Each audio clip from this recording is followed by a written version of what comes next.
लेखक ने भवजोगनी नाम ही क्यों रखा? लेखक ने ग्रामीण परिवेश और देहाती घटना के कारण यह सोचकर उसका भगोनी नाम रखना ही बेहतर होगा, जिससे उसकी स्थिति दुर्बलता और गरीबी का पता चले। मुंशी जी के बड़े भाई क्या थे?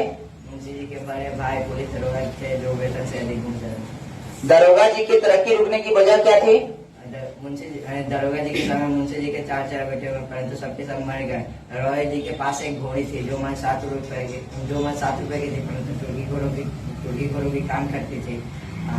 दरोगा जी अपने जीवन में जो कुछ भी कमाया हुआ पूरा का पूरा जमाने में। थानेदार की कमाई और घूस का तापन दोनों बराबर है, लेखक ने ऐसा क्यों कहा? थानेदार की कमाई और घूस का तापन दोनों बराबर है, लेखक ने ऐसा बात इसलिए कहा क्योंकि क्योंकि इस कहानी के संबंध में जिस थानेदार के बारे में जो बात कही गई है वो पुलिस था, और वह अपने जीवन में जो कुछ भी कमाया हुआ मौज मस्ती उड़ा दिया। मेरे लेखने में इतना दम नहीं है, लेखन ऐसा क्यों कहा? मेरे लेखने में इतना दम, लेखक ने ऐसा बात इसलिए कहा क्योंकि लेखक ने जब पहली बार भगवान जी को देखा था तब वो लगभग 11 या 12 वर्ष की थी। एक और उसकी सुंदरता और दूसरी ओर उसकी गरीबी थी।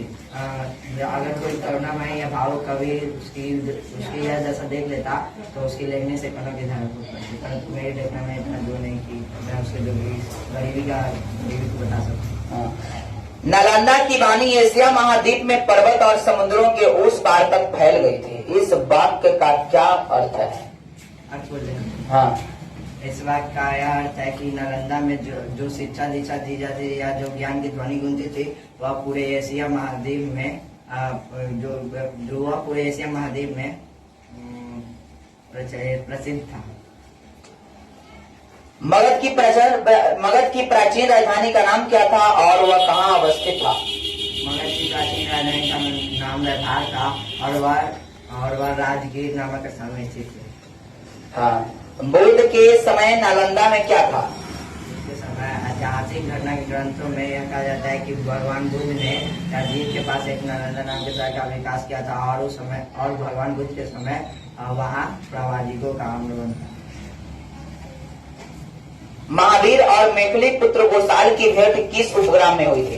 महावीर और मैथिली पुत्र गोसाल की भेंट नालंदा के उपग्राम बाहिरी में हुई थी। आगे बताइए, थोड़ा जोर से बोलिएगा। महावीर ने नालंदा में कितने दिनों का वर्षावास किया था? महावीर ने नालंदा में 14 दिनों का वर्षावास किया। तारानाथ कौन थे? उन्होंने नालंदा को किसकी जन्मभूमि बताया है? तारानाथ तिब्बत के एक विद्वान थे और इतिहास के लेखक थे। इनके अनुसार नालंदा सारीपुत्र की जन्मभूमि थी। अच्छा, एक जीवंत विद्यापीठ के रूप में नालंदा कब विकसित हुआ? एक जीवंत विद्यापीठ के रूप में नालंदा गुप्त काल में विकसित हुआ। फायान कौन थे? वे नालंदा कब आए थे? फायान एक चीनी यात्री थे और वे 4वीं शताब्दी में भारत में। हर्षवर्धन के समय में कौन सी चीनी यात्री भारत आया था? उस समय नालंदा की दशा क्या थी? हर्षवर्धन के समय युवान चांद नामक चीनी यात्री 7वीं शताब्दी में भारत आया था और उस समय नालंदा अपने उन्नति सीखा था।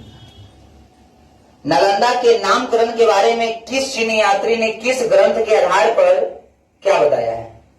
नालंदा के नामकरण के बारे में एक चीनी यात्री जिसका नाम युवान चांद था, वह एक जातक कहानी के आधार पर यह बताता है कि नालंदा का नाम यह इसलिए पड़ा क्योंकि पिछले जन्म में भगवान बुद्ध को यहाँ ज्ञान की प्राप्ति नहीं हुई थी।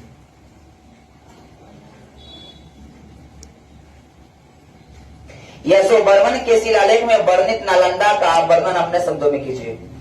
8वीं शताब्दी के यशोवर्मन के शिलालेख में नालंदा का वर्णन बहुत भव्य तरीका से किया गया है। वहाँ के विहारों के ऊंचे पंक्तियों के शिखर आसमान को छूते थे, अर्थात वहाँ का विहार बहुत भव्य तरीका का दिखता था।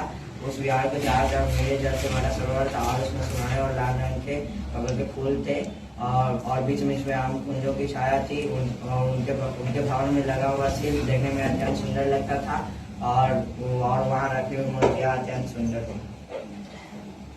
नालंदा विश्वविद्यालय का जन्म कैसे हुआ? नालंदा विश्वविद्यालय का जन्म जनता के उदार दान से हुआ। कहा जाता है कि इसकी शुरुआत 500 व्यापारियों के दान से हुआ, जिन्होंने अपने धन से भूमि खरीदकर भगवान बुद्ध को दान दी। नालंदा में किन 5 विषयों की शिक्षा अनिवार्य थी? सभी के नाम तोड़ गए। नालंदा में 5 विषयों की शिक्षा निवारण थी। पहला शिक्षा विद्या, दूसरा शिक्षा विद्या या व्याकरण।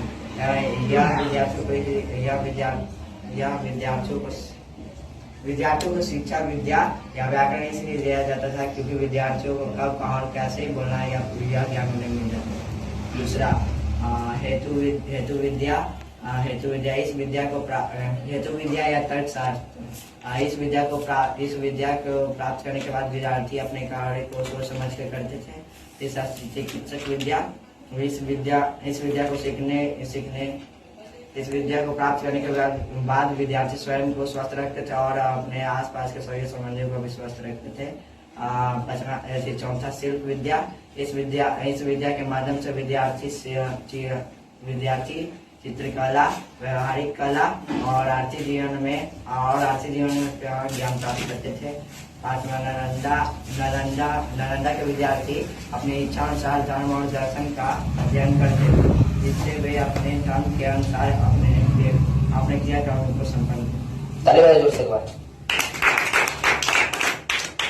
Thank you.